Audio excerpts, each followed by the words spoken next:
36 जिल्हे, 36 बातम्या. News G9 Maharashtra. उत्तर तुमच्या प्रश्नांची.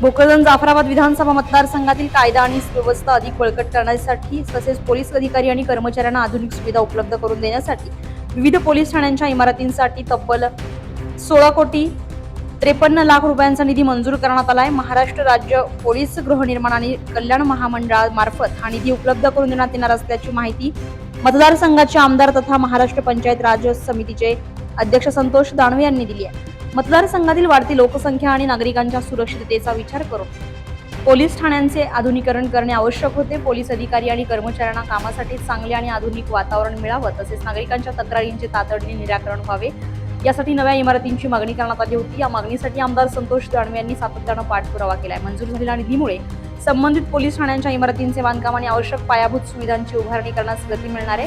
आधुनिक इमारतींमुळे पोलीस प्रशासनाची कार्यक्षमता वाढण्यासोबतच नागरिकांना अधिक तत्पर आणि दर्जेदार सेवा मिळण्यास मदत होणार आहे.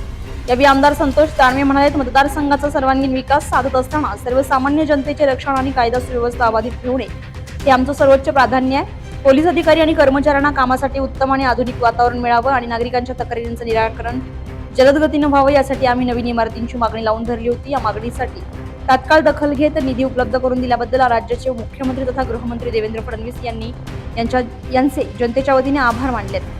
या निधीमुळे भोकरदन जाफराबाद विधानसभा मतदारसंघातील पोलीस प्रशासनाच्या पायाभूत सुविधांना मोठी चालना मिळणार आहे. आगामी काळामध्ये पोलीस ठाण्यांची कार्यक्षमता आणि नागरिकांना मिळणाऱ्या सेवांचा दर्जा आणखी उंचावण्याची अपेक्षा व्यक्त केली जाते. न्यूज G9 महाराष्ट्रासाठी मजहर पठाण, भोकरदन.